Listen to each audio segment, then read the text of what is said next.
Unang-una,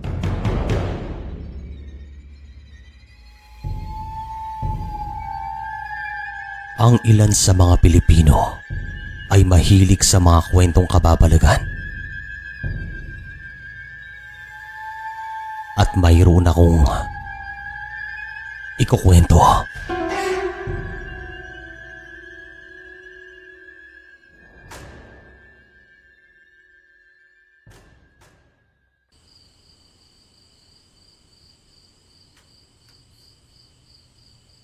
Magandang araw po sa inyo. Itong karanasang ito ay nangyari po sa lugar namin sa Aklan, way back 1994. Noong time po na ito ay meron ng bagong asawang aking nanay kasi yung tatay ko ay pumanaw taong 1990 nang dahil sa isang malubhang sakit. Nasa 12 anyos pa lang po ako nung time na to. Nung una'y magandang pakikitungo ng aking ama-amahan sa akin. Magandang takbo ng lahat, pati ng kanilang relasyon ng aking nanay. Lahat ng mga kailangan namin ay binibigay niya. Lahat ng gusto ko ay binibili niya. Pero habang tumatagal ay napapansin ko na meron po itong kapalit. Dapat lahat din ng utos niya at pinapagawa sa iyo ay susundin. Para bang naging katulong niya kami at hindi niya ako itinuring na parang anak. Maganda naman pakikitungo ko sa kanya. Itinuring ko siyang tatay at nire-respeto ko siya nang dahil kay nanay. Hanggang sa dumating itong araw na nagbago na talagang paningin ko sa kanya. Isang hapon, pagkarating ko sa bahay galing eskwelahan, ay narinig ko na nag-aaway si nanay at ang aking ama-amahan. Kaya naman dali-dali akong pumasok sa loob ng bahay. "Tay, tama na po," sabi ko sa kanya at agad kong pinuntahan si nanay kasi umiiyak na po ito. "Ikaw, magsaing ka na doon," pasigaw na sabi ng aking ama-amahan na tawagin na lang nating Tatay Brando. "Mamaya na po, kailangan ako ni nanay," sagot ko sa kanya na nanginginig ang boses kasi takot na rin po ako sa kanya sa mga sandaling ito. Nanlalaking kanyang mga mata at naamoy ko na nakainom po ito ng alak. Hanggang sa kinuha niya kanyang sinturon at tinampas sa amin ng aking nanay.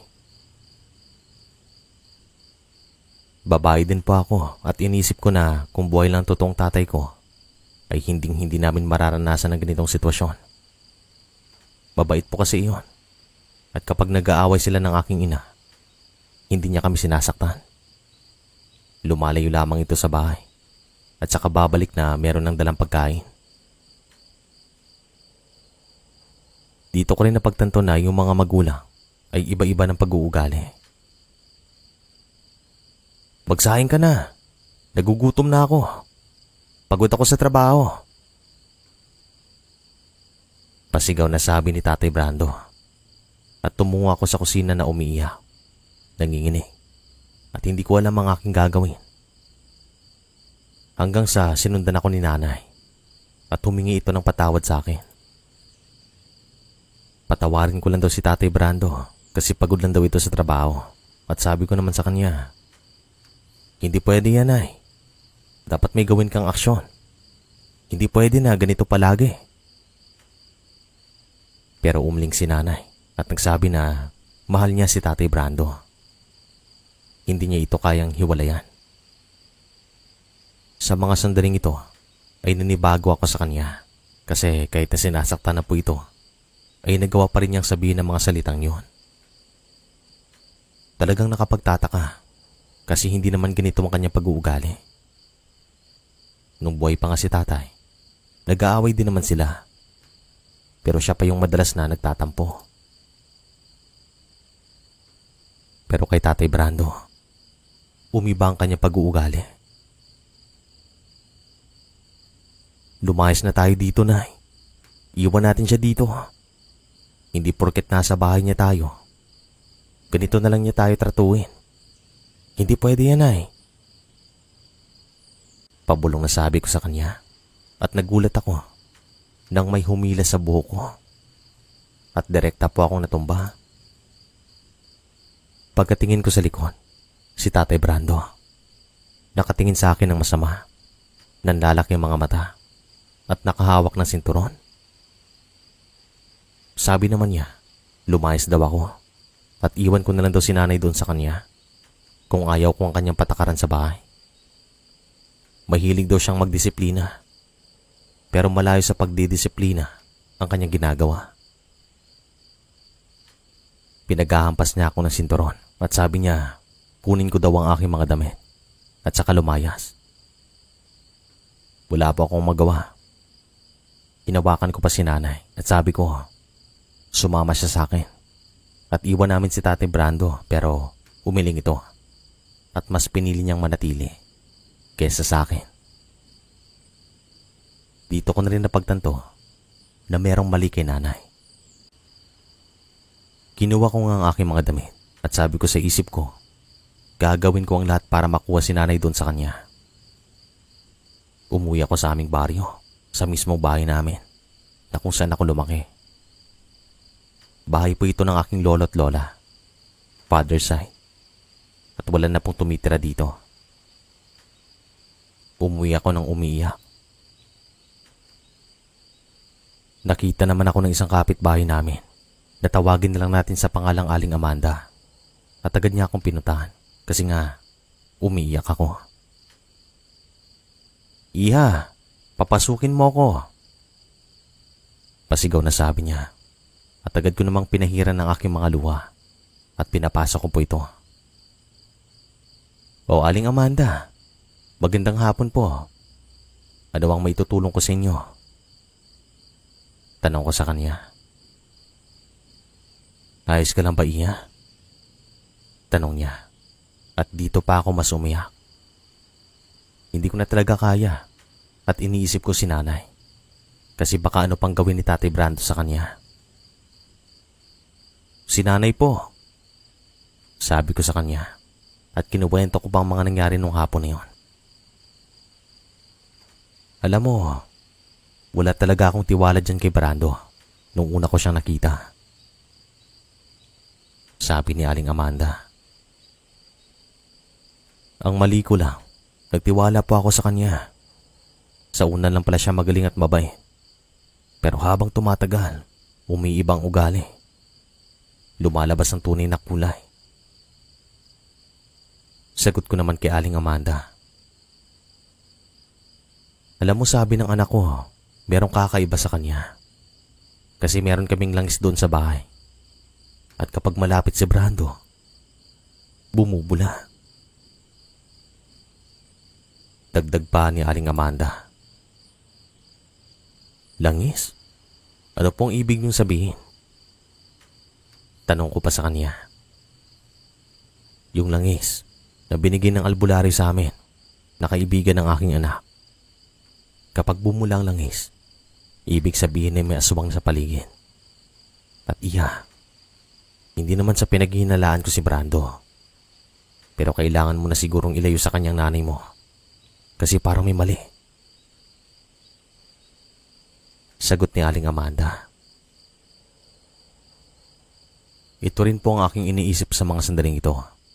Kailangan ko talagang ilayo si nanay sa kanya. Gusto mo ba ng tulong? Alam kong gusto rin ng totoong tatay mo na bigyan kayo ng komportableng buhay. Kaya ang sipag niya nung buhay pa siya. Nandito kami. Tutulong sa'yo. Sabihin mo lang. Dagdag pa ni Aling Amanda. Sige po, Aling Amanda. Pero sa ngayon, gusto ko munang mapag-isa. Gusto ko munang makapag-isip ng maayos. Sagot ko. Gusto mo bang papuntahin ko dito yung apo ko? Para meron kang kasama. Sagot pa niya at ang kanyang tinutukoy ay ang aking kababata na tawagin na lang nating Maribel. Pwede naman po. Nasasabik na rin ako makita siya. Sagot ko at nagpaalam sa akin si Aling Amanda. At maya-maya lang, dumating nga itong si Maribel.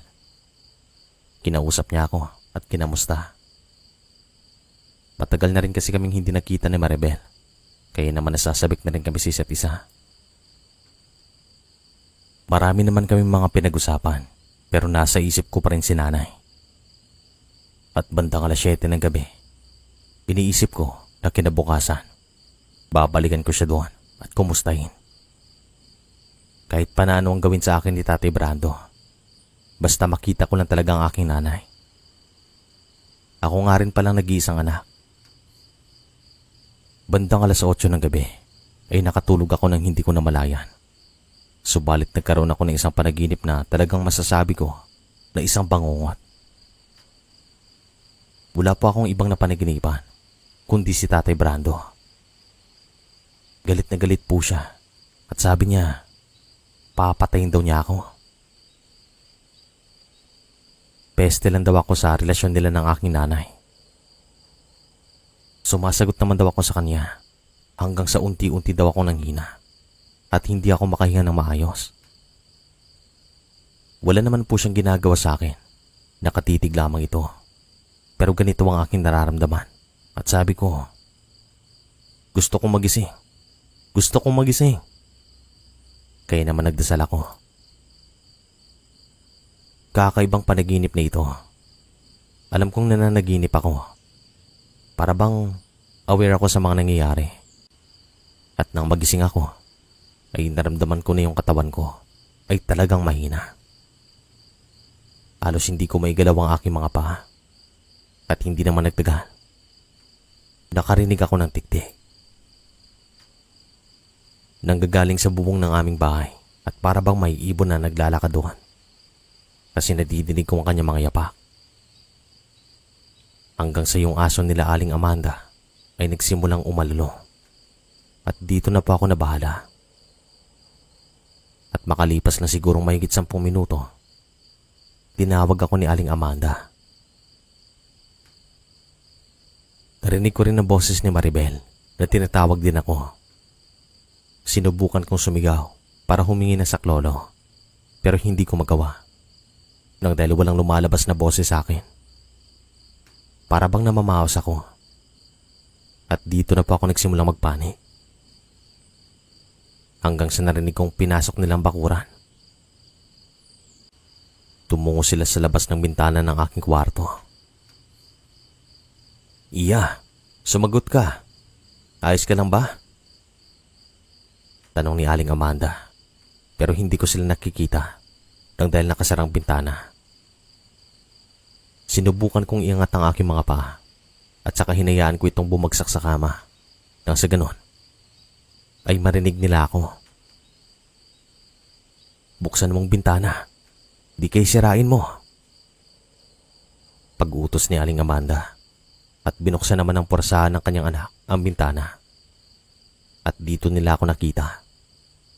Nakahiga, namumutla at walang lakas. Nung una daw nila ako nakita, ay para akong malamig na bangkay. Hingal na rin ako. Agad po akong binuhat ng anak ni Aling Amanda at saka din nila sa kanilang bahay. Doon ay nakahinga ako ng maluwag. At dito na rin po unti-unting huminto sa pag-alulong ang mga aso. Hanggang sa nagsabi itong si Maribel na nung umalulong ang kanilang mga alaga, ay nagsimula siyang mabahala. Ako agad ang pumasok sa kanyang isipan at hindi niya alam kung bakit. Sinabihan daw agad niya si Aling Amanda at naniwala agad dito sa kanya. Hanggang sa kinanap daw nilang bote na may lamang langis at totoo daw na bumubula ito. Kaya naman pinuntahan nila ako sa bahay kahit 10 oras na. Mabuti na lang talaga na meron kaming kapitbahay na ganito, yung matulungin. Iya, kung ako sa'yo, mas mabuti siguro na kunin natin yung nanay mo doon bukas. Bahala na kung magalit man si Tatay Brando mo. Magdala tayo ng albularyo. Tignan natin kung anong gagawin niya. At dito natin malalaman kung totoo nga ang aming hinala. Sabi ni Aling Amanda. Sa mga sandaling ito, desidido na po akong sundin ang kanilang suwestyon nang dahil nga malakas ang kutob ko na si Tate Brando ang nasa likod sa nangyari sa akin sa gabing ito. Doon na lamang ako nagpalipas ng gabi kina Aling Amanda at nakatulog pa ako ng maayos doon. Kinaumagahan, nagising ako na nasa tabi ko si Maribel at sabi niya, nandoon sa labas naghihintay ang albularyo. Natawagin na lang natin sa pangalang Mang Roman. Isa ito sa pinakamagaling na albularyo sa aming probinsya, ayon kay Aling Amanda. Kaya naman lumabas ako. Personal akong humingi ng tulong sa kanya at sabi niya, puntahan daw namin si nanay at sama-sama nga kaming lahat. Nang marating namin ang bahay ni Tatay Brando, ay nakita namin sila ni nanay sa labas, nagkakape. Pero nakita ko si nanay na para bang hindi naayos ang mga buhok. Tapos ang kanyang eye bags ay malaki na para bang kakatapos lang niyang umiyak. At nang makita kami ni Tatay Brando, ay agad siyang tumayo at pumasok sa loob ng bahay. Sabi naman ng albularyo, kumpirmado at umiling po ito. Tumingin naman sa akin si Aling Amanda at nagsabi na kunin ko na daw si nanay. Pagkapasok ko naman sa bakuran ay sumisigaw si Tatay Brando na umalis daw kami. Nag-aamok ito at nang malapit na ako kay nanay ay sinabihan ko itong sumama sa amin at sumunod naman po siya.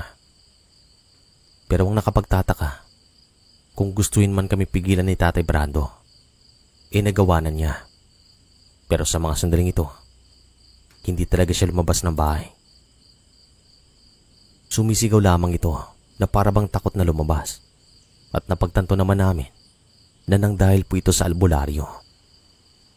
Sa madaling salita, takot siya kay Mang Roman. Hindi namin pinansin si Tatay Brando at bago kami umalis ay nagparinig naman si Mang Roman. Pag bumalik pa sila sa akin o humingi ng tulong sa akin, ako mismo magpapahirap sa iyo. At saka naglakad kami papalayo. Nalaman pa namin na si nanay ay nasa ilalim daw ng giyuma at ang may gawa, walang iba kundi si Tatay Brando. Kasi sunod-sunuran lamang ito na para bang aso at kahit sinasaktan ay hindi pa rin umaalis. Kaya naman sa araw na ito ay ginamot siya. Nagbigay ito ng pangontra sa amin para daw hindi na makalapit si Tatay Brando at nilagyan din niya ang paligid ng aming bakuran. At magmula nun, Sir Chris, naging tahimik ang lahat at si nanay ay unti-unting nahimasmasan. May mga pagkakataon pa na nagtatanong ito kung paano nahulog ang loob niya kay Brando. Sabi ko naman sa kanya, kalimutan na lang lahat at araw-araw sinusubukan niya. Hanggang sa hindi na nga nagpakita sa amin si Brando at naging tahimik ang buhay namin. Malaki naman ang pasasalamat namin kina Aling Amanda at hanggang ngayon, magkaibigan pa rin po kami ni Maribel, ng kanyang apo. Dito ko na po tatapusin ang kwento. Maraming salamat sa inyo.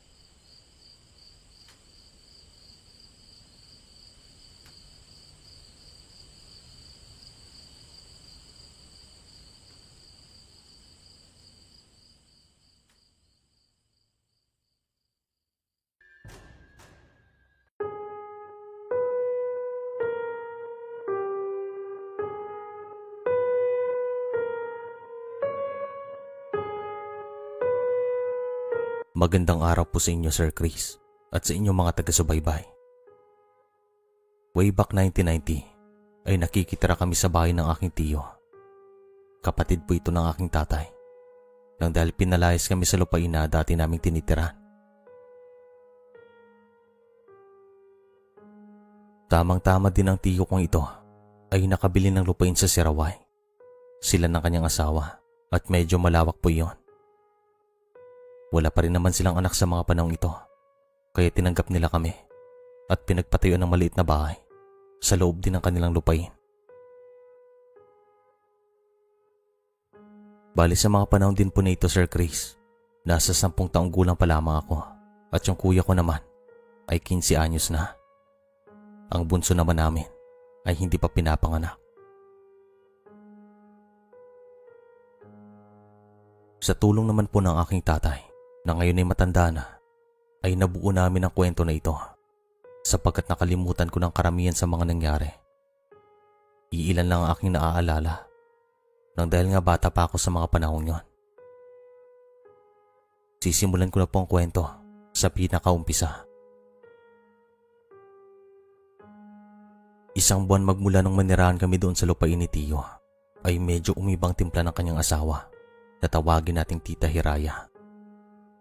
Lahat po kami ay nanibago sa kanya kasi madalas niyang binapagalitan si Tio na noon ay hindi naman niya ginagawa. Napakalambing niya kahit sa amin ni Kuya noon. Nang dahil naman dito, nagsabi si tatay na kahit anong mangyari, wag na wag namin siyang sagutin o patulan. Nang dahil nga nakikitara lamang kami sa kanilang lupain. At ang away ay isa ring dahilan kung bakit namin nilisan ang kinagisnan naming baryo. Nagsilbi na itong leksyon sa amin. Sumang-ayon naman kami kay tatay at si nanay. Nagtitimpin na lamang sa mga pinapakita ni Tita Hiraya. At isang leksyon din na tumatak sa akin. Mahirap ang makitira sa lupain o bahay na hindi sayo. Talagang mahirap. Kaya hanggat makakaya, mas mabuti na magsikap nang sa ganun ay magkaroon ng sariling bahay at lupa. Hanggang sa isang umaga, habang ako ay nag-iigib ng tubig sa balon, ay bigla kong pinunta ni Tita Hiraya. Sinabihan niya ako na bilisan ko daw kasi maglalaba ito. Ginawa ko naman pong lahat para lang mas mapabilis ang aking trabaho. Para din naman sa kanya mga tubig na aking iniigib. Napansin ko at napagtanto sa mga sandaling ito na medyo pumayat si Tita Hiraya. Na walang dating masaya at malambing niyang pag-uugali.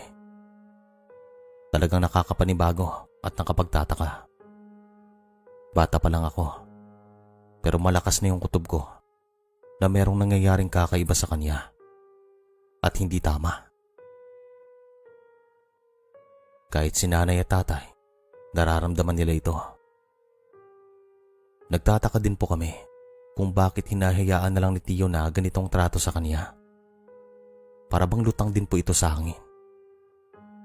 At isang umaga, araw ng linggo, si tatay at Tio ay walang trabaho. Wala rin kaming pasok.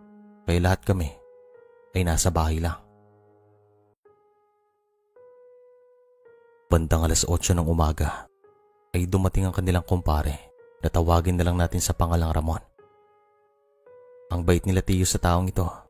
Tila ba malaki ang itinulong ni Ramon sa mga ito para tratuhin nila ng ganon. Dalawa talaga silang bukas palad sa taong ito. Ito rin po ang unang pagkakataon na nakita namin si Ramon sa buong pananatili namin doon. Na tayo naman sa narinig namin kay Tio, itong si Ramon ay kasama niya sa trabaho. At mag-iisang taon pa lamang ito sa kanilang pinagtatrabahuan. Pero si Tio po ay mahigit 5 taon na doon. Kinagabihan, habang kami kumakain ng hapunan, ay nagiinuman sila sa kabilang bahay. Silang tatlo at sabi ni tatay, mabigat daw ang nararamdaman niya kay Ramon at may hindi tama. Bandang 8:00, inutusan ako ni nanay na humingi ng asin doon sa kanilang kusina kasi kakain daw ito ng mangga. Naglilihi na po ito. Pumunta naman ako sa bahay nila Tio at dumaan ako sa harap ng bahay kasi nakasarang pinto sa likod. At nung dumaan ako sa kanilang pwesto, ay nakita kong mag-isa na lamang doon si Tio.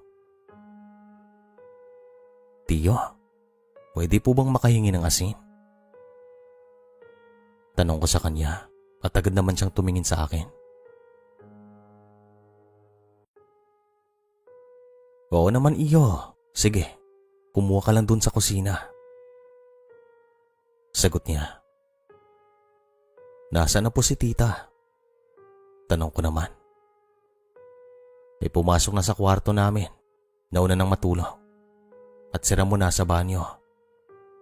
O siya, kumuha ka na doon. Sagot naman niya at tumangon na lamang ako at nagpasalamat. Ako po yung tipong tao na kapag maglakad ay hindi tumutunog ang mga tsinelas. Kaya hindi mo talaga malalaman na dumating na ako. At pagkarating ko nga sa kusina, nakita ko si Ramon at Tita Hiraya na nagyayakapan. Kaya gulat na gulat po ako. Pero sa mga sandaling ito ay napalingon din si tita sa akin. Nakita niya ako. Agad naman nilang binitawan ng isa't isa at galit na galit si Ramon. Nanlilisik ang mga mata at parang tutuklawin niya ako ng wala sa oras. Si Tita Hiraya naman ay dali-daling pumasok sa loob ng kanilang kwarto at agad naman niyang nilakang pinto. Nagpatuloy naman ako sa pagkuha ng asin at agad na lumabas ng bahay. Pagkarating ko naman sa bahay ay sinabi kong lahat kay tatay kasi nga kapatid niya si Tiyo. At sabi naman niya, hayaan na lang daw muna namin kasi nararamdaman din ng mga ito na merong nangyayaring kakaiba kay Tiyo at kay Tita Hiraya. Malakas ang kanilang kutob na nang dahil din po ito kay Ramon. Maya-maya lang ay nagpaalam din si Ramon at hinatid nila ito sa bukanan ng baryo. Nagtatawanan pa nga sila sa labas ng bakuran. Kinabukasan naman, Sir Chris, nung magkita kami ni Tita Hiraya, ay parang walang nangyari. Hindi naman niya akong kinausap o sinabihan ng kung ano man dyan. Parang normal na araw lamang ito. Lumipas naman ang mga araw, pero ganun pa rin. Wala siyang sinabi sa akin. Makalipas ulit ng 3 araw, dumating ulit sa bahay itong si Ramon at gaya nung una, agad siyang pinaunlakan nila Tiyo. Ito rin po sana ang araw na sasabihin ni tatay kay Tiyo ang tungkol sa aking nakita. Pagkarating niya ay nakita ko na meron siyang dalang pang-ulam sa hapunan. At ang akala naman namin ay para ito kay Tito at Tita. Subalit sa amin niya ito binigay at sabi niya, para daw talaga ito sa amin. Para daw meron kaming ulam. Luto na po ito at siya naman daw ang nagluto. Nagsabi naman si Tita Hiraya na paborito daw niyang binigay sa amin ni Ramon. Kasi adobong baboy po ito at sa amoy pa lang, Sir Chris, talagang nakakatakam nga. Para bang ginamitan ng tuba. Kasi amoy pa lang, maasim na. Nagpasalamat naman si tatay sa kanya at tinanggap namin ito. Nagsabi pa si nanay na hahatian na lang namin sina Tiyo at Tita Hiraya kasi nakakahiya naman na meron kami. Sila wala. Tapos doon pa kami tumitira sa kanilang lupain. Nakita ko na nagsasalpukan ng kilay ni tita. Subalit sabi ni Ramon, para lang daw iyon sa amin at huwag na daw naming bigyan sina Tiyo kasi marami daw silang pera at agad siyang tumawa. Tama naman po ito. Si Tita Hiraya kasi galing sa mayamang angkan at marami pong mga ipinamana sa kanya. Si Tiyo naman, mahirap lang. Pero tinanggap siya ni tita nang dahil sa mahal niya ito. Pagkapasok nila sa loob ng bahay, ay pumasok na rin po kami sa amin. At sabi ni tatay, wag na wag naming galawin ang binigay na ulam ni Ramon. Duda talaga siya dito, kaya hindi nga namin kinain. Matapos ang araw na ito, ay napapadalas na pagpunta ni Ramon sa bahay nila Tiyo. Pero ang sabi ng mga taga doon, noon lang daw nila nakita itong si Ramon. At nagtataka nga daw sila kung sino ito. Kaya sinabi naman ni tatay na kumpare ito ni Tiyo. Hanggang sa isang hapon, dumating si tatay na merong kasamang matandang lalaki. At tamang-tama din na sa mga sandaling ito, sina Tio, Tita Hiraya at Ramon ay tumatambay sa tapat ng bahay. Pumaway naman si tatay sa mga ito at tumugon naman sina Tio at Tita. Pero si Ramon, nakayuko lamang. Yung titig naman ng matanda kay Ramon ay talagang masama. Tila ba meron siyang nakikitang hindi maganda. At nung pumasok silang dalawa sa bahay, ay agad na nagsabi yung matandang lalaki na yung lalaki at babae daw na nasa kaliwa at kanan nung nasa gitna ay parang mga aso na sunod-sunuran. Ano po ang ibig niyong sabihin? Pwede niyo po bang klaruin ngayon? Tanong ni tatay sa matanda na nalaman ko rin na isa palang albularyo at tanyag daw ito sa kabilang bayan. Pinaamon niyang dalawa kay sunod-sunuran. Sigurado akong meron siyang pakay sa babae, sabi ng albularyo. Dito na po kami nagtinginan kasi bigla kong naalala mga nakita ko dun sa kusina. Ano pong gagawin namin nang sa ganun ay makawalang dalawa sa kadenang nilagay ni Ramon? Tanong ni tatay sa albularyo. Ako nang bahala. Bigyan niyo lang ako ng aking mga kakailanganin. Sagot naman ng matanda. Binigay naman namin ang mga ito sa albularyo at habang meron siyang ginagawa sa loob ng bahay namin, kami ni Kuya ay nagbabantay sa tatlo. At kitang-kita namin na masamang titig sa amin ni Ramon. Namumula ito at walang imi. Kahit na kinakausap siya nila Tio. Para bang wala itong pakialam. Hindi naman nagtagal tinawag ako ni nanay.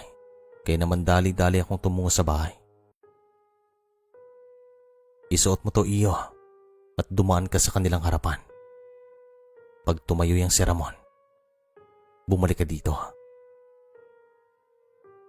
Sabi ng albularyo, sabay pasuot sa akin ng isang kwintas. Isang medalyon po ito na gawa sa bakal. May mga nakaukit na salita at mayroong mga imahe ng santo. Ginawa ko naman po ito at nagkunwari ako na meron akong kukunin sa sala. At nung malapit na ako sa mga ito, hindi nga nagkamaling albularyo. Tumayo si Ramon at tumitig sa akin ng masama. Para bang sasaktan niya ako sa mga sandaling ito at agad naman siyang humingi ng pahintulot kina Tio na uuwi. Huwag ka na munang umuwi. Maaga pa naman. Sabi ni Tita kay Ramon, pero hindi po ito sumagot at patuloy lang sa paglabas ng bakuran. Takang-taka naman sina Tio at hinabol nila ito. Kaagad naman akong bumalik sa bahay at sinabi kina nanay at tatay ang tungkol dito at sabi ng albularyo, kumpirmado na si Ramon ang salarin kung bakit nagkakaganoon sina Tio at may lahi pa daw itong aswang. Ito yung siyang ikinagulat namin kasi ang akala namin isa lamang ito sa may alam na mga itim na kapangyarihan. Kinagabihan, Sir Chris, binulabog nga kami ng aswang. Tapos si tatay ay muntik ng bangungutin. Mahigit 1 oras namin siyang ginising. Si Tio naman at Tita Hiraya ay dali-daling pumunta sa amin. At dito na namin nakita sa mga ito na parang bumalik na sila sa katinuan. Bumalik sila sa dati. Hindi na po sila lutang at makikita sa kanila na nag-aalala ang mga ito. Bumalik na talaga sila sa normal. Nang magising naman si tatay, sinabi naman niya kung ano ang kanyang napanaginipan. Walang iba, kundi si Ramon. At sabi nila Tio, bakit naman daw si Ramon? Hindi pa naman daw siya nakakapunta sa kanilang bahay. At ito pang isang sitwasyon na talagang ipinagtataka namin. Sabi naman ni tatay, kung ganon, wala silang maalala na si Ramon ay ilang araw nang pabalik-balik doon sa kanilang bahay. At tamang ang kutob ng mga ito. Nagparinig naman si tatay at inikot nila Tiyo ang buong bakuran hanggang sa nahinto ang mga pagpaparamdam. Nagkwentuhan naman kami buong magdamag at hindi makapaniwalang dalawa na ito na palang mangyayari. Talagang nakapagtataka, Sir Chris, at hindi kami makapaniwala. Dagdag pa ni tatay, kung ganon, hindi basta-basta mga nalalaman ni Ramon pagdating sa itim na kapangyarihan. Malakas daw ito at hindi pangkaraniwan. Sa maniwala man kayo o hindi, yung albularyo na gumumot sa mag-asawa ay ilang gabing hindi nakatulog ng maayos. Hindi siya nilubayan at kahit sa panaginip, nakikita daw niya si Ramon. At sabi naman ni Tiyo, pagmula daw nung nagamot sila ng kanyang asawa, ay hindi na nagpapakita si Ramon sa kanilang pinagtatrabahuan. At siguro, ay balak talaga ito na agawan si Tita Hiraya sa kanya o agawin si Tita Hiraya sa kanya. Kasi mukhang pera daw iyon at magaling dumiskarte sa kapwa para makapanglamang. Hindi na daw talaga siya nagpakita at dito na rin po bumalik ang totoong pag-uugali ni Tito at Tita Hiraya. Binigyan na rin sila ng pangontra ng albularyo at naging tahimik na rin pong lahat magmula noon. Makalipas naman ng ilang taon ay nakapagpundar kami ng sarili naming bahay at lupa at dumating na rin sa amin ang aming bunso. At sa tulong ni Tita Hiraya, nagkaroon po kami ng bahay at lupa at hanggang ngayon, nandito pa rin po kami. Maraming salamat po sa inyo at sa inyong oras. Hanggang sa muli.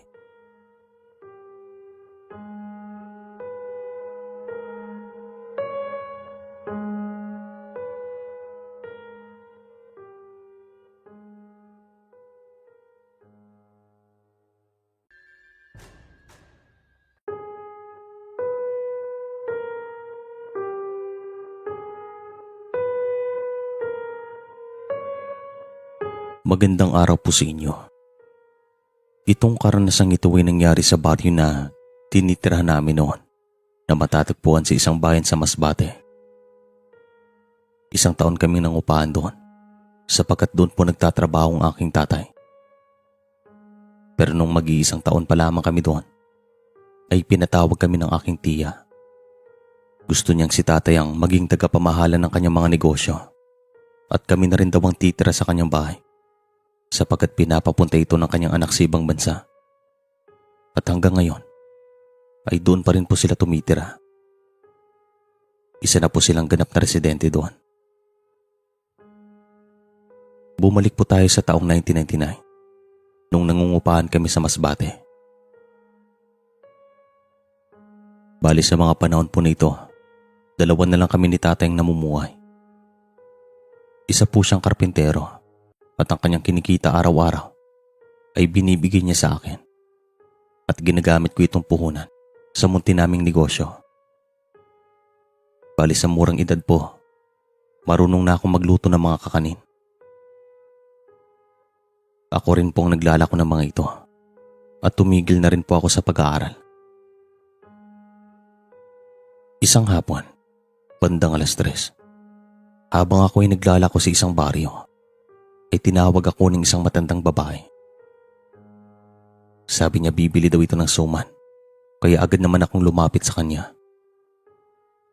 Hindi naman po ito ang unang pagpunta ko doon. Itong matandang ito ay noon ko lang talaga nakita. Magandang hapon, iyo. Bibili sana ako ng suman.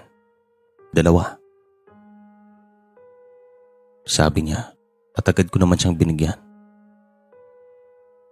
Pagkaabot naman niya ng bayan, ay dumating naman ang isang dalaga. Maganda, maputi, at parang may ibang lahi. kasi mestiza. Tinitigan ko naman silang dalawa at napagtanto ko na maglolang mga ito kasi meron silang pagkakahawi. Nahiya pa ako sa mga sandaling iyon kasi nakatitig sa akin ang dalaga. Hindi ko naman po maitatanggi na medyo natamaan niya ako. Ang lakas talaga ng kanyang dating, parang artistahin. Hindi ko naman pinalampas ang pagkakataon na ito. Taga dito po ba kayo la? Tanong ko sa matanda. Hindi iho. Meron lang kaming pinuntahan dito. Taga kabilang bayan kami. Malapit sa bundok. Sagot niya. At sinabi naman niyang pangalan ng kanilang baryo. Tinandaan ko ito, Sir Chris. Kasi may plano ako na puntahan ito. Gusto ko sana kasing makita ulit ang dalaga. At hindi ko talaga alam kung bakit ako nahumaling sa kanyang kagandahan. Basta magpahanggang ngayon, hindi ko pa rin po makakalimutan ang kanyang maamong muka. Hindi nagtagal ay nagpaalam ang matanda. Ganon din ang dalaga. Nababaitan ako sa maglolang ito, kaya naman nakangiti ako habang naglalakad papasok ng baryo. Bandang 5:00 ng hapon ay umuwi na ako sa bahay kasi magsasaing pa ako. Para pagkarating ni tatay, kakain na lang kami ng hapunan. Bandang 6:00, dumating si tatay na may mga dalang ulam. Agad naman kaming kumain at kinamusta niya ang aking paglalako. Sabi ko, maayos naman at naubos naman ang aking mga paninda. Nak, meron akong sasabihin. Napanaginipan kong nanay mo. Umiiyak daw ito at tinatawag ng iyong pangalan. Napanaginipan ko siya kanina doon sa site, noong break time namin. Biglang sabi niya, mukhang kailangan ko pong magsindi ng kandila. Namimiss ko na rin po si nanay. Sagot ko naman sa kanya at nakita ko namang umiyak si tatay. Mag-iingat ka sa paglalako. Ikaw na lang natitira sa akin. At pasensya ka na. Hayaan mo, kapag nakaipon ako, papaaralin kita dito. Sagot pa niya, pwede naman po akong mag-aral sa susunod na pasukan. At doon na lang din po ako magbebenta sa eskwelahan. Papahintulutan naman siguro ako. Sagot ko naman sa kanya. At totoo po na sa mga panahong ito, gustong gusto kong mag-aral. Pero nang dahil nga kakalipat pa lang namin doon, ay kinakailangan pa namin mag-adjust. O sige, sa susunod na pasukan, kung yan ang gusto mo. Sagot naman ng aking tatay at tumangon na lamang ako sa kanya. Kinabukasan nga, Sir Chris, aking hinanda ang mga sangkap para sa lulutuin kong mga kakanin. At bago pa man pumatak ang tanghali, sinimulan ko na ang pagluluto. Pagpatak naman ng 2:00 ng hapon, ay naglako na ako. At ang una ko namang pinuntahan ay ang kabilang bayan. Kasi sabi ko, hahanapin ko talagang bahay na maglola na bumili sa akin kahapon. Gusto ko sanang makita ulit ang dalaga kasi hindi siya mawala sa aking isipan. Nagbibinata po ako sa mga panahong ito, kaya siguro normal lamang ito.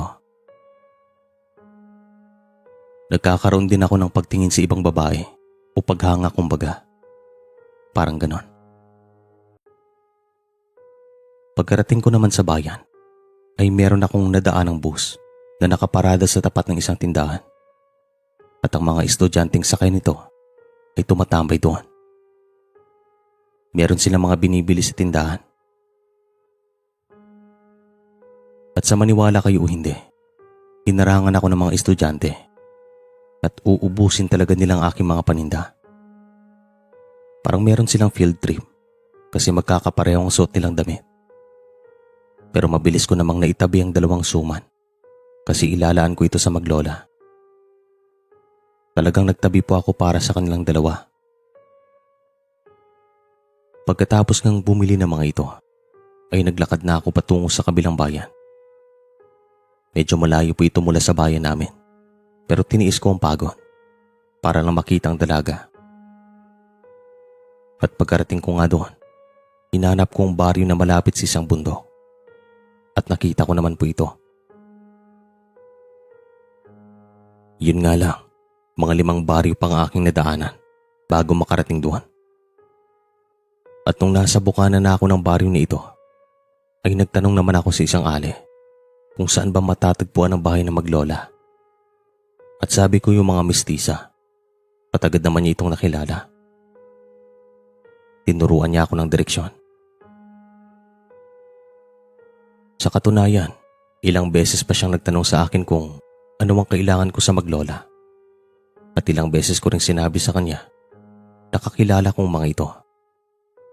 Nagkakilala kami sa kabilang bayan. Tumangon na lamang ito at nang makalayo na ako sa kanya, ay tinawag niya ako bigla. Huwag kang magpapaabot ng dilim dyan sa kanilang purok. Maging alerto ka. Pasigaw na sabi niya at tumango naman ako. Maraming salamat po. Sige po. Sagot ko naman. Para pong isang katangahan ang aking ginawa sa araw na ito. Para lang makita ang dalaga. At sa tuwing maaalala ko ang sitwasyon na ito, napapangitin na lamang ako, Sir Chris. Pagkarating ko nga sa purok na sinasabi ng ali, ay tumingin-tingin ako sa bawat bahay na aking nadadaanan. Hanggang sa nakita ko na ang dalaga na nakaupo sa labas ng kanilang bahay. Pinayos ko naman ang aking sarili. At bago ako maglakad, ay sumigaw na ako ng, "Suman kayo dyan! Suman latik!" At nakita ko na narinig ako ng dalaga. Tumingin naman siya sa aking kinaroroonan. Pero agad ko namang iniwas ang aking paningin sa kanya. Para kunyari, hindi ko siya nakita. Hanggang sa, "La, nandito po yung nagbebenta ng suman. Yung binila natin kahapon." Narinig kong sigaw ng dalaga. Pero nagkunwari ako na hindi ko siya narinig. At nung tumapat na ako sa kanilang bakuran, ay tinawag niya ako at sabi ko sa isip ko, sa wakas, nagtagumpay ang aking plano. Sobrang saya ko at agad naman akong tumingin sa kanya. "Ay, dito pala kayo nakatira? Di ba kayo ang bumili sa akin kahapon?" Tanong ko sa kanya. "Oo, dun sa kabilang bayan. Napadpad ka pa dito ah." Sagot niya. At tawagin na lang natin siya sa pangalang Anya. "Ay oo, nagbabaka sakali. Sa katunayan, maraming bumili sa akin dyan sa bukana. 2 na lang ang natitira. Kunin niyo na." Sagot ko naman. "Sandali, tawagin ko lang si Lola. Hindi yata ako narinig." Sagot pa niya at tumango naman ako. Pumasok nga ito sa loob ng bahay at naghintay naman ako sa labas. Hindi nagtagal ay napasulap naman ako sa kabilang bahay at ang bintana ng bahay na ito ay nakabukas. At nakita ko na madilim sa loob. Nagulat naman ako nang mapasulap sa kabilang bintana na nakabukas ng bahagya. Meron kasing nakasilip doon. Nanlalaki yung mga mata at nakatitig sa akin ng masama. Mukhang lalaki, kaya iniwas ko na lamang ang aking paningin sa kanya. Hindi nagtagal ay lumabas naman si Anya kasama ang kanyang lola. "Mabuti at napadpad ka dito. Ang sarap kasi ng suman mo. Sabi ng matanda sa akin. Pagkatapos naman nilang bumili, ay gumawa ako ng paraan para magkaroon ako ng pagkakataon na makausap si Anya. Anya, pwede ba akong makahingi ng malamig na tubig? Sabi ko sa kanya at nakita kong nagtinginan sila ng kanyang lola. Umiti pang matanda. At makalipas ang ilang segundo, ay oo naman, pumasok ka muna dito. Magpahinga ka muna. Sabi ng matanda at pumasok ito sa loob ng bahay. Kami naman ni Anya ay umupo sa tapat ng bahay. Kinausap ko talaga ito na para bang matagal na kaming magkakilala. Gumagawa ko ng paksa at pinapatawa ko ito. Hindi nagtagal ay umihip naman ang malamig na hangin at yung hangin na nagmumula sa loob ng bahay ay dumampi sa aking muka. Nakatapat po kasi sa nakabukas na pinto ang aking upuan at nakaamoy naman ako ng malansa. Talagang hindi ko po maipaliwanag ang amoy.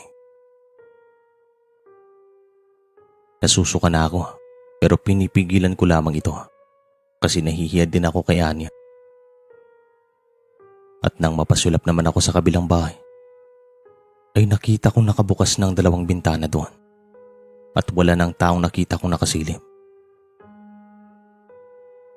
Hanggang sa dumating naman ang lola ni Anya at binigay sa akin ng isang basong tubig. At nung iinumin ko na sana ito, nakaamoy ako ng mabaho na nagmumulat talaga sa baso. Napakalansa. At nung tignan ko ang tubig, ay meron pong malagkit na bagay na nakalutang. Kaya naman binaba ko na lamang ang baso at nakita ko naman ang 2 na naghihintay na mainom ko ito. Ba't hindi ka uminom? Tanong ng matanda at para bang may bumubulong sa akin na umalis na doon. At nagsimula na akong makaramdam ng kaba. At nung tumayo ako, ay agad akong napasulap sa kabilang bahay. Nagulat naman ako nang makitang isang taong nakatuwan sa loob mismo ng bintana na kung saan ko unang nakitang taong nakasilip. Dito na ako kinutuban ng masama at tumingin ako sa aking paligid at pakiramdam ko napapaligiran ako ng mga masasamang elemento. Aalis na po ako. Maraming salamat po sa inyo. Anya, maraming salamat ha. Sabi ko, dali-dali akong lumabas ng bakuran. Teka lang, akala ko ba iinom ka ng tubig? Tanong pa ng matanda. Bigla pong sumama ang aking pakiramdam. Maraming salamat po. Nagmamadaling sabi ko at patakbo akong lumayo sa purok na iyon. Nang madaanan ko naman itong bahay na kung saan ko nakitang taong nakatuwan, ay nakarinig ako ng mahinang paghingal na parang galing sa isang asong galit na galit. Alam kong nagmumula ito sa kwarto na iyon. Kaya tumakbo na lamang ako, Sir Chris. At nang makalabas na ako sa purok na iyon, ay nakahinga ako ng maluwag. Nang dahil meron akong nakikitang mga taong naglalakad. Meron po talagang pinagkaibang purok na iyon sa ibang bahagi ng baryo.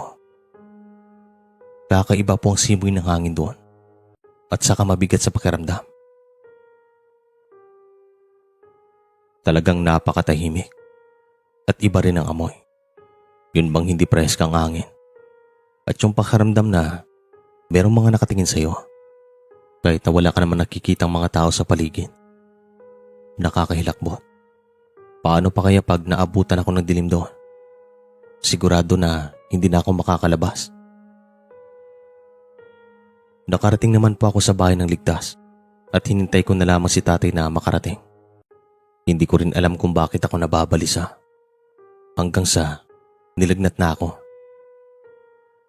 Pagkarating naman ni tatay, ay sinabi ko sa kaniyang tungkol sa mga karanasang ito. At sabi niya, maghahanap daw ito ng albularyo.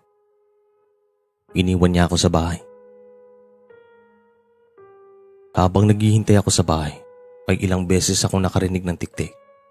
Pero kahit nakikibit balikat ako, nararamdaman ko na nasundan ako doon.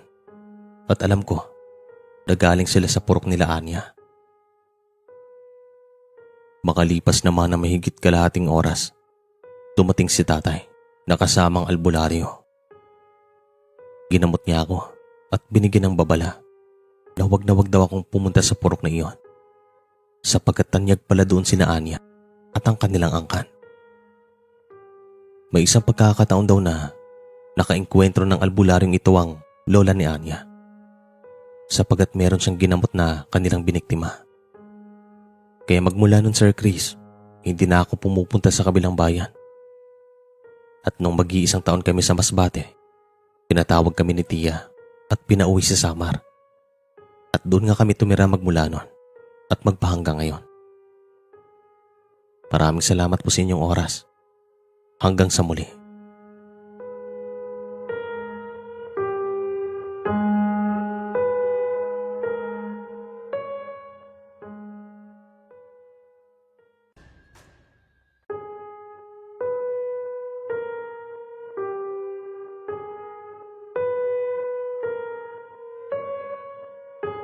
Magandang araw. Tawagin niyo na lamang ako sa pangalang Joel. At ang karanasang ito ay nangyari sa isang baryo na matatagpuan sa isang bayan sa Cagayan. Sa mga panahon po na ito ay ipinagbubuntis ng aking asawang aming panganay. Gustong-gusto naming bumukod at tumayo sa sarili naming mga paa. Meron akong kaunting ipon nung time na to at nang dahil mura noon ang bintahan ng mga lupay, lalo na sa mga liblib na lugar, ay napagpasya namin ng aking asawa na maganap. Napadpad kami noon sa isang bayan sa Cagayan na kung saan tumitira ang aking dating kasamaan sa trabaho na tawagin nating Lando. Siya naman ang aming unang pinuntahan at pagkarating namin sa kanilang bahay, nagulat ito at nagtaka kung bakit kami nandoon. Sinabi naman namin sa kanya na naghahanap kami ng lupay. Kahit na hindi na ganun kalawak, ang importante, meron kaming pagpapatayuan ng aming bahay. Tamang-tama din na ang kanyang lolo ay doon tumitira sa kanilang bahay. Nagkakape ito. Nagtanong ito sa akin kung ilan ang pera na meron ako. Patagad ko naman itong binilang sa kanyang harapan. Iyo, Lando, tawagin mo yung kapatid ng nanay mo. Ibebenta ko ang aking lupain malapit sa bukid. Sabi ng lolo ni Lando, tatawagin na lang nating Lolo Bert. Tinawag na ni Lando ang kanyang tiyo, kuya ng kanyang nanay.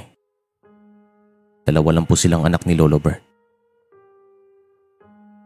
Nang makabalik na si Lando, ay kasama na nga niyang kanyang tiyo. At kami nagtipon-tipon sa pagkainan. Kasama din ang nanay ni Lando. Pinag-usapan namin ang tungkol sa lupain na ibebenta nila sa akin. Gusto kasi ni Lolo Bert na merong formalidad ng bintahan. Kaya niya pinatawag ang kanyang panganay. Hanggang sa napagkasunduan namin ang presyo at agad namang pinroseso ang mga papeles. Ang saya ko nung araw na ito kasi nakamura kami. At yung lupain na ito ay medyo malawak na para sa amin ng aking asawa. Nakita daw kasi ni Lolo Bert sa akin ang kanyang sarili. Yung pagkadesperado na magkaroon ng lupa para sa asawa at mga anak. Ganito din daw ang kanyang sitwasyon nung nagsisimula pa lamang sila ng kanyang asawa. Kaya hindi daw ito nagdalawang isip na bigyan ako ng pabor. Lalo pa't malapit kami ni Lando sa isa't isa. Makalipas ngayong isang linggo, pinagpatayuan ko ng munting kubo ang aming lupain. Maliit lamang ito at sakto lang para sa 4 na tao. Nagtanim din ako ng iba't ibang gulay doon kasi hindi kami masyadong kumakain ng karne ng aking asawa. At sa unang gabi namin doon Wala naman po kaming naranasang kababalagan. Siya nga po pala, medyo malayo po ang aming bahay mula sa bahay nila Lando. Siguro mga 1 kilometro. Pero naman kami mga kapitbahay. Pero malayo ang agwat ng aming mga bahay sa isa't isa. Balik na po tayo sa kwento. Nagsimula ang unang pagpaparamdam sa amin, buwan ng Marso. Isang madaling araw, nagising ako ng walang dahilan. Pagkatingin ko naman sa orasan, pag-aalas 4 pa lamang. Sinubukan kong bumalik sa pagtulog, pero nahirapan na ako. Kaya napagpasyan kong lumabas na lamang ng kwarto at magtimpla ng kape kasi malapit na rin namang sumikat ang araw. Naramdaman naman ako ng aking asawa kaya nagtanong ito kung saan ako pupunta. Sinabi ko naman sa kanya na hindi na ako makatulog at magkakape na lamang ako. Tumango naman ito at bumalik sa pagtulog. Sigurado naman ako na bago ako lumabas ng kwarto ay nakasara ang aming bintana. Pagkarating ko naman sa kusina ay nagpakulo ako ng tubig. At makalipas ang ilang minuto, kinuha ko ito at isinalin sa aking tasa na merong kape. Sinindihan ko na rin ang mga gasera at dumungaw ako sa bintana. Sa kalagitnaan ng aking pagkakape, ay meron akong narinig na mahinang pagingal. Nanggagaling po talaga sa bubong ng aming bahay. Kinilabutan naman ako kasi parang tao talaga ang gumagawa nito. Nakinig pa ako at naglakad ng dahan-dahan papunta sa bahagi na kung saan siya naroroon. Habang ako'y nakatingin sa bubungan. Nakatapat po ito sa pinto ng aming kwarto. Makalipas naman ng ilang segundo ay tumigil ito sa pagingal at nakarinig ako ng napakahinang yapak. Papunta ito sa aming kusina. Kung hindi mo talaga papakinggan ng mabuti, hindi mo talaga malalaman na merong naglalakad sa bubong. Siguro sinasadya din niya ito para hindi siya mabisto. Sinundan ko naman ang mga yapak na iyon at pagkarating ko nga sa kusina ay bigla itong huminto at hindi na nasundan pa. Nagulat na lamang ako sa sigaw ng aking asawa kaya dali-dali akong bumalik sa aming kwarto. Pagkarating ko doon ay nakita ko siyang nakaupo at nakasandal sa dingding.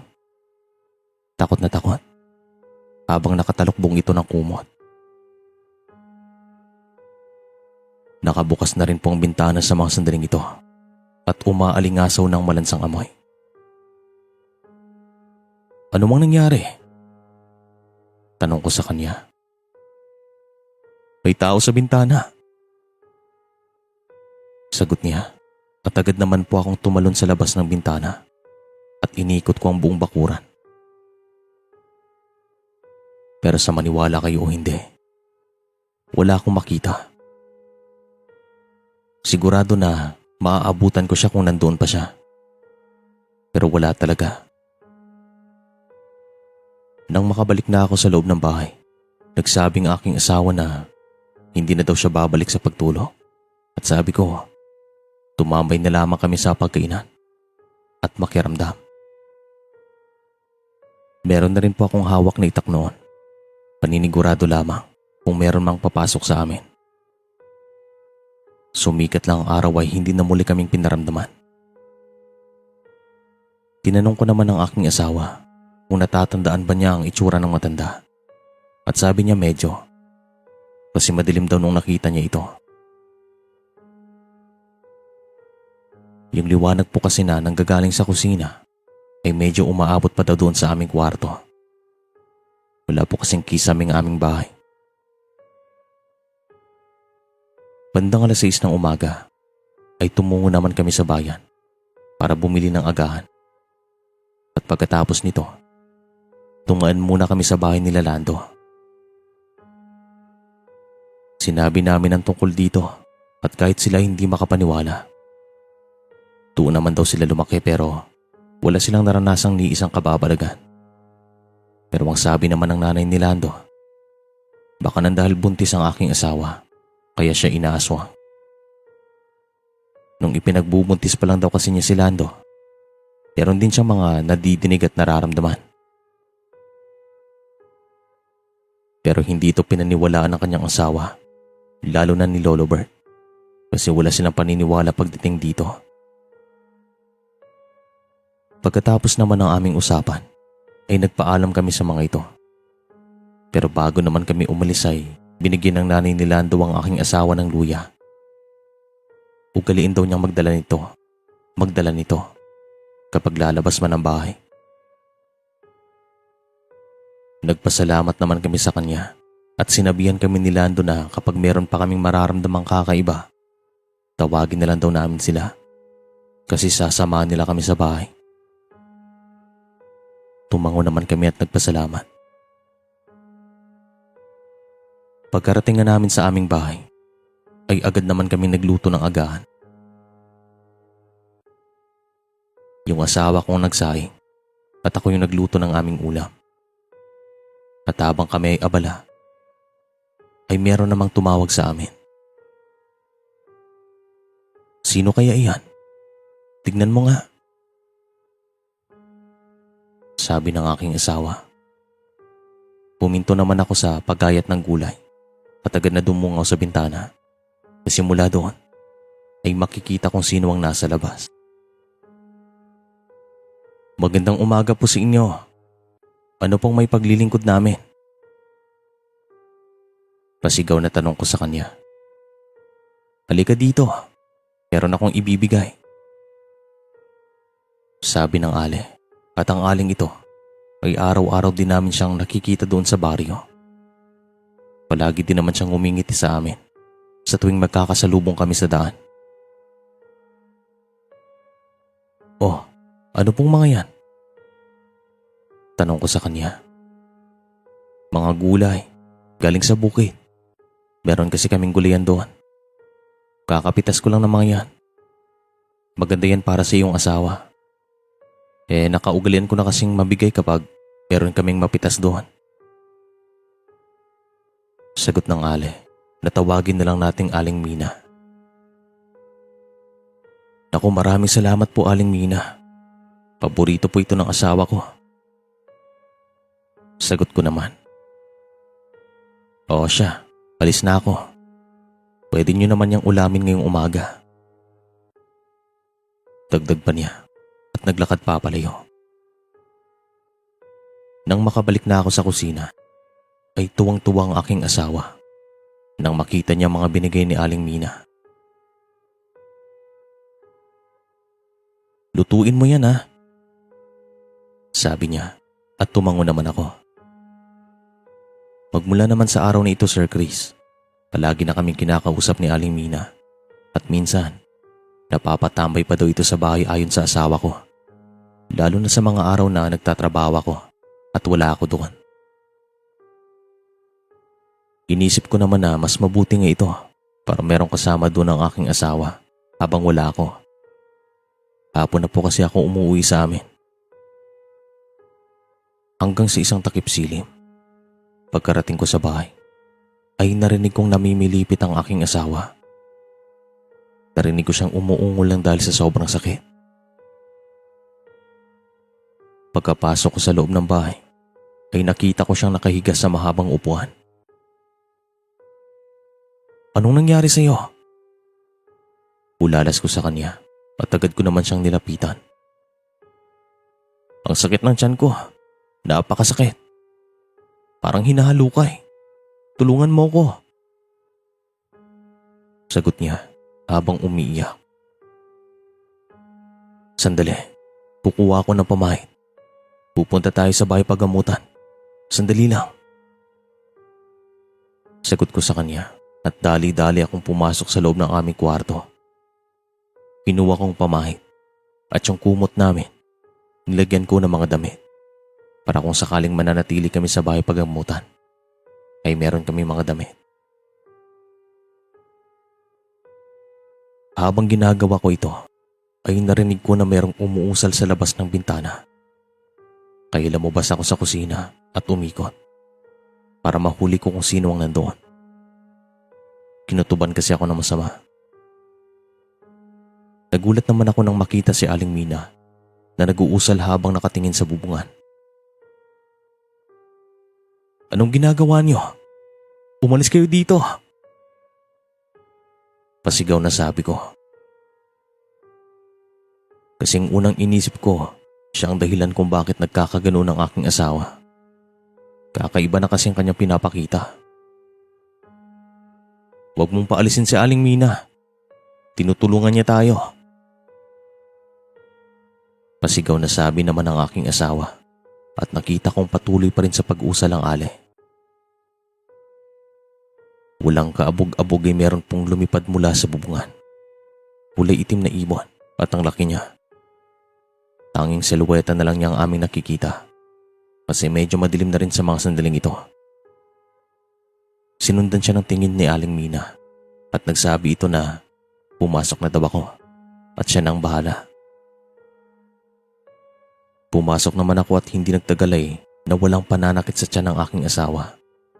Pero si Aling Mina ay nagtagal pa doon sa labas ng bahay.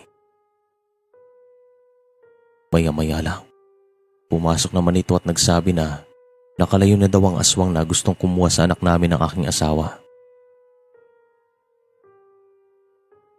Huwag na daw kaming mabahala at ang ginawa daw niya doon sa labas ng bahay ay isang hakbang para mapalayas ang aswang. Humingi naman po ako ng paumanin sa kanya kasi siya ang unang pinagbintangan ko. At ang sabi naman niya, naiintindihan niya na natataranta lamang ako nang dahil sa pinapakita ng aking asawa. Sinamahan niya kami doon sa gabing ito at bandang 11:00, nagsimula namang umalulong ang mga aso ng aming kabaryo. Talagang nakakahilakbot pakinggan. At ang sabi naman ni Aling Mina, maganda na daw kami kasi baka mambubulabog na naman siya. At maya-maya lang, meron ngang dumapo ulit sa bubong namin. Pero hindi po talaga ako nagpadala sa takot. Sumigaw ako ng, "Hintayin mo ako dyan." At agad kong kinuwang itak. Bago pa man ako makalabas ng bahay, ay nakarinig kami ng pagaspas na lumipad pa palayo. Takot din siguro na mataga ng itak. Nagparinig pa ako at nagbigay ako ng babala sa kanya na kaya kong makipagpatayan para lang maprotekta ng aking asawa at anak. At ang sabi naman ni Aling Mina, tama itong ginagawa ko. Ipakita ko daw na hindi kami takot at nalaman ko naman po na isa pala siyang manggagamot. Kaya humingi ulit ako ng paumanin sa kanya. Wala naman kasi itong sinasabi. Nalaman ko rin na kaya pala siya tumatambay sa bahay ay nararamdaman niya na inaaswang si Mina at pinoprotektan lamang niya ito. Pagmula sa gabing ito, Sir Chris, ay sinasamahan niya kami sa bahay at hindi na ulit kami binulabog ng aswang hanggang sa mga anak ang aking asawa. Pero taong 2003 ay nilisan namin ang baryo na yon kasi yung lupain ng aking mga magulang ay sa akin ipinamana. Hanggang sa naibenta namin ang lupain doon sa baryo na iyon. Pero sila ando naman ang bumili. Parang ibinalik ko lang sa kanila. Dito ko na po tatapusin ang kwento. Maraming salamat po sa pagbigay niyo ng oras. Maraming salamat din sa iyo, Sir Chris. Hanggang sa muli.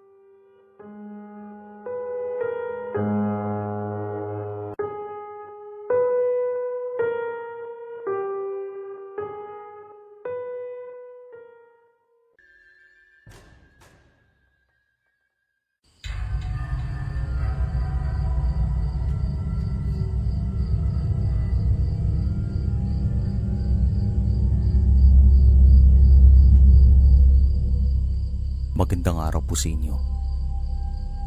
Itong karanasang ito ay nangyari sa baryo namin sa Capiz taong 1985. Bata pa ako nung time na to. Nasa 8 taong gulang pa lamang. Pero sa tulong naman ng aking ate, na ngayon ay medyo matanda na, ay nabuo namin ang kwento na ito. Tawagin natin siya sa pangalang Rika. Hindi niya kasi ito makakalimutan at siya na lang pong natitira kong kapatid ngayon. Nasigla pa rin at kaya pa naman niya magbuhat ng 1 galon na tubig. Bumalik na po tayo sa taong 1985, buwan ng Enero. Isang hapon, pagkarating ni ate sa bahay galing eskwelahan, ay agad po itong nagbihis. Hindi may pinta ang kanyang mukha at para bang meron po itong problema. Napansin ko ito kahit bata pa ako, kaya naman nagtanong ako sa kanya. Ate, parang hindi yata magandang modo natin ngayon ah. Tanong ko sa kanya. Manahimik ka. Sagot naman niya at agad naman akong tumahimik. Yung 2 kuya ko naman ay nakatingin lamang sa akin habang tumatawa. Nang dahil naman dito ay tumahimik ako at tinayaan ko na lamang si ate. Bali babae din po ako, Sir Chris, at itago niyo ako sa pangalang Anya. Bandang 6 ng gabi, pagkatapos namin magkapunan, ay nagtanong si tatay kay ate kung bakit nakakunot ang kanyang noo buong hapon at para bang meron siyang dinaramdam. Sumagot na lamang ito ng wala, saka pumasok sa loob ng kanyang kwarto at sabi naman ni tatay, hayaan na lang daw si ate Rika kasi baka tinutoyo. Kaya naman hinayaan na lamang namin. Bandang 7 ng gabi ay pumasok na rin ako sa kwarto namin ni ate. Bali magkasama po kami at sina kuya naman ni nasa kabila. Tapos sina nanay at tatay ay malapit sa kusina. Bali 3 yung kwarto namin sa bahay.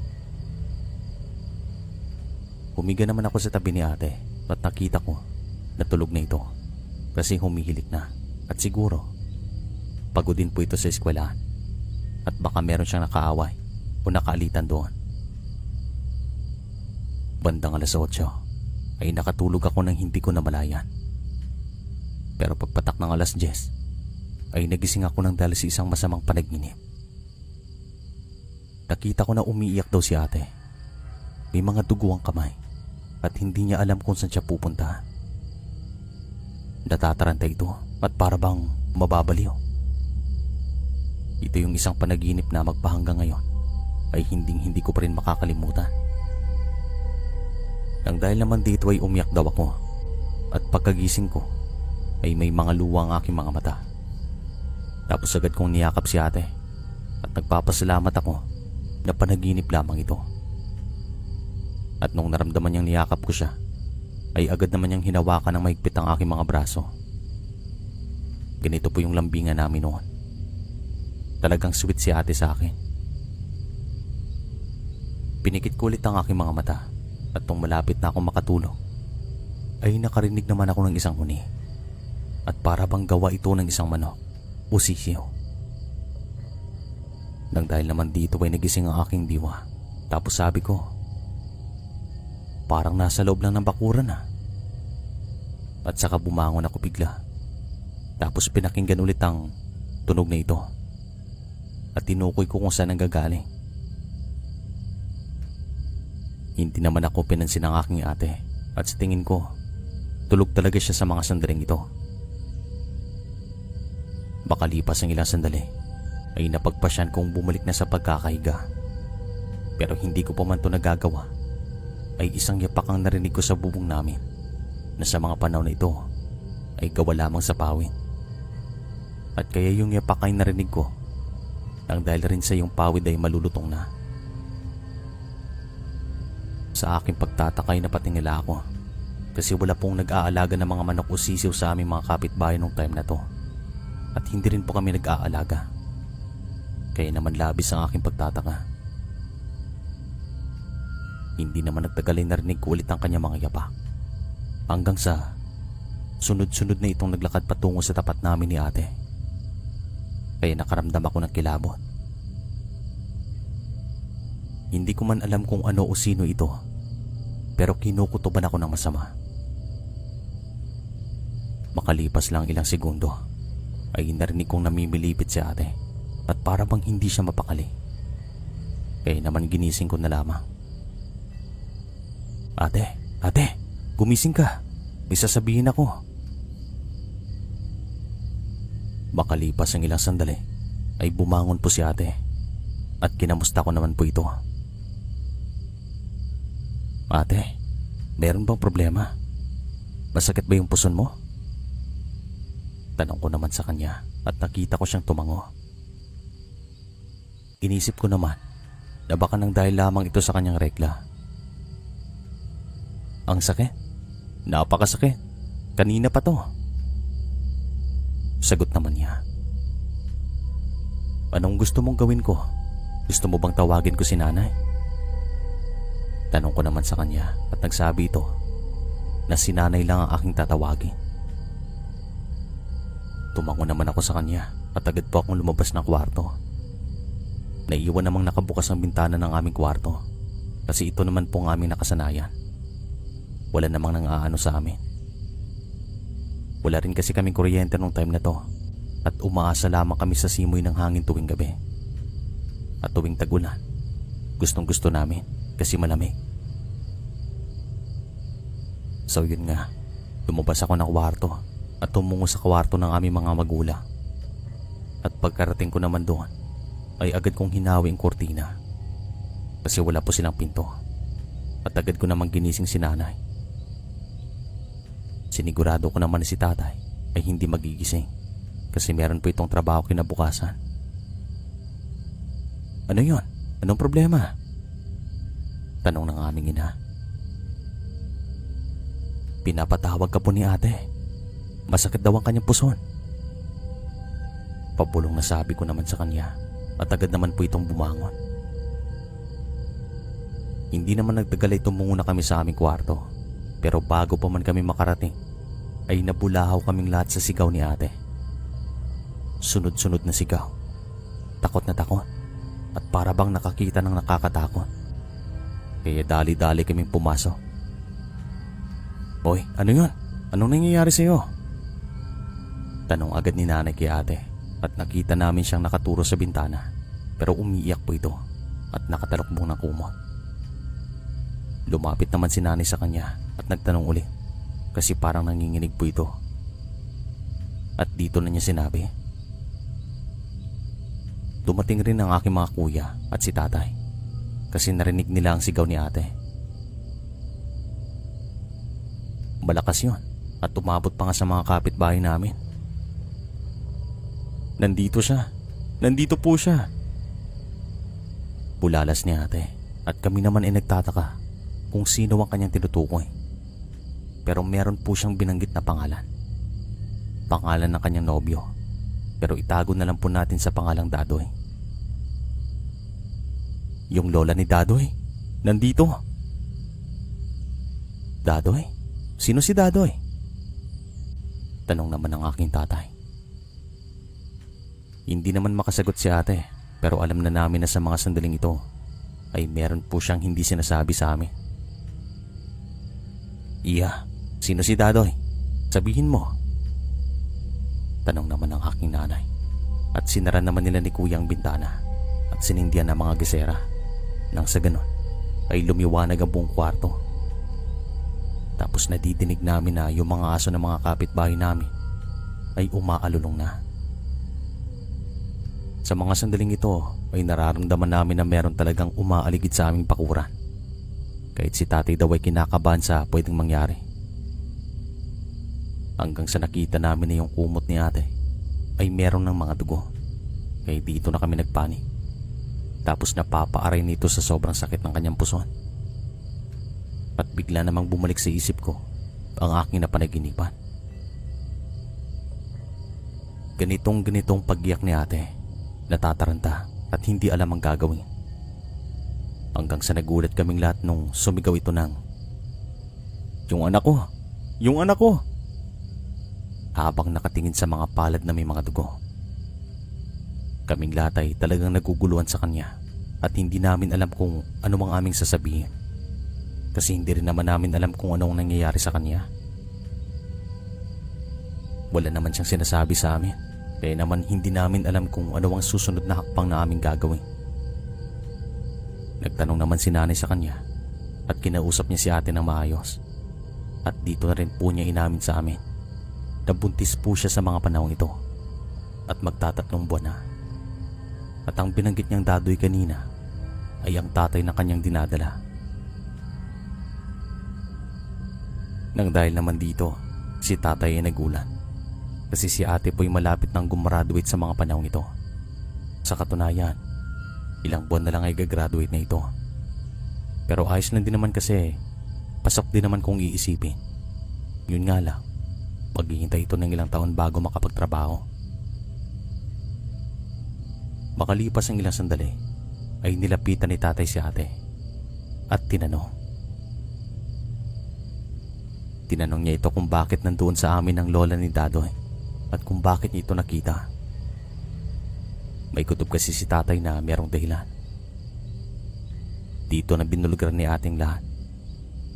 Nalaman pala niyang katotohanan kasi may mga pagkakataon na pumupunta ito sa bahay nila Dadoy. Hindi na niya sinasabi sa amin o kahit kanino. Kumbaga, tinatago rin niya na meron siyang nobyo. Ayaw rin kasi niyang mapagalitan. At ayon sa kanya, bandang 12:00 ng tanghali kanina ay doon daw siya nagtanghalian sa bahay nila Dadoy. Sa mga sandali daw na iyon, sila lang ang tao sa bahay. Pero dumating ang lola ni Dadoy na nakatingin ng masama sa kanya. Nagpatuloy lang daw sa pagkain si ate kasi nahihiya din naman daw ito. Tayo lamang siya doon. Pagkatapos naman daw niyang kumain ay tumungo ito sa loob ng isang silid para magpahangin at magpahinga. Kasi bago pumatak ang alauna ay babalik na ito sa kanilang eskwelahan. Nagtataka naman daw ito kung bakit hindi pa sumusunod si Dadoy sa kanya. Kaya naman dahan-dahan itong sumilip sa pinto ng kwarto at nakita niya na si Dadoy ay kakapasok na sa loob ng isang pang silid na kung saan din naroroon ng matanda. At makalipas daw ang ilang sandali ay napagpasya niya na maglakad patungo doon kasi may kutob ito na meron silang pinag-uusapan na hindi maganda. At nung malapit na daw si ate sa silid na ito ay dinig na dinig niyang nagtanong ang lola ni Dadoy kung buntis na ba siya. At sabi daw ni Dadoy oo. At narinig niya, "Huwag po kayong gumawa ng masama sa kanya. Mahal ko po siya at hindi po ako papayag na may mangyaring masama sa anak namin. Hindi ba ikaw rin ang nagsabi na gusto mo ng apo sa tuhod la?" Sabi daw ni Dadoy sa kanyang lola. "Oo, huwag kang mag-alala." Sagot naman daw ng matanda sa kanya. "La, huwag niyo pong kunin ang anak ko ha." Sagot pa daw ni Dadoy. Bumalik naman daw si ate sa loob ng kwarto at nung dumating si Dadoy ay tinanong niya ito kung ano ang pinaplano ng matanda. At todo din ay daw ito. Makalipas naman daw ang ilang minuto ay napagpasya ni ate na bumalik na sa eskwelahan. Pero gulat na gulat po ito nang makita niyang lola ni Dadoy na nakatubad sa kusina banda. Tumutulo daw ang laway at yung mga buhok ay sumasahid na sa lupa. Dito na daw si ate kinabahan kasi meron din tong ideya pagdating sa mga kababalagan, lalo na sa mga kwentong aswang. Nadidinig rin daw niya ito sa kwento ng aming lolo't lola nung buhay pang mga ito. Kaya naman dito na po siya nagduda at para bang natauhan daw ito habang papalabas ng bahay. At nagtataka nga daw ito kung bakit niya minahal si Dadoy. Pangit naman daw iyon, tapos hindi pa maganda ang hygiene. Para bang bumalik siya sa kanyang uliran at natauhan po ito mula sa sitwasyon na iyon. Hindi rin daw alam ni ate kung bakit ito ang kanyang nararamdaman. Sa pagsikat naman ng araw ay umalis si tatay at pagkabalik niya ay meron na po itong kasamang albularyo. At agad naman niyang tinignan si ate at nalaman namin sa albularyong ito na giniyuma siya. Maliban dito ay nagdadalang tao nga daw talaga si ate. Kaya naman sabi ni tatay, gagawin daw namin ang lahat para maprotekta ng kanilang apo. Yung dinadala ni ate Kaya naman binigyan ng pangontra si ate. Ilang gabi po kaming binulabo hanggang sa nagtagal ng ilang buwan. Pero si Dadoy ay hindi daw talaga nakikita ni ate. Naging alerto din po kami tuwing gabi. Hanggang sa yung mga kuya ko ay madalas nang nagpupuya at hinahatid si ate sa eskwelahan. Wala, parang naglaho na parang bula si Dadoy. At ang nakapagtataka naman, Sir Chris, hindi na daw talaga maalala ni ate kung saan matatagpuan ang kanilang bahay. Kaya naman sabi ni tatay, mas mabuti na lang daw na silang magpapalaki sa anak ni ate. At sumangayon naman ang lahat. Habang lumilipas naman ang mga buwan, ay palala ng palalang pambubulabog sa amin. Pero lumaban po kami at tinulungan ng albularyo. Pero nagpapasalamat kami kasi unti-unti lang naman siyang sumuko. At sabi nga ng albularyo, isang matandang aswang ng bubulabo. Pero hindi niya kami kaya. Malaki na po yung pamangkin ko at meron na ngang anak. Hanggang dito na lang pong kwento. Maraming salamat.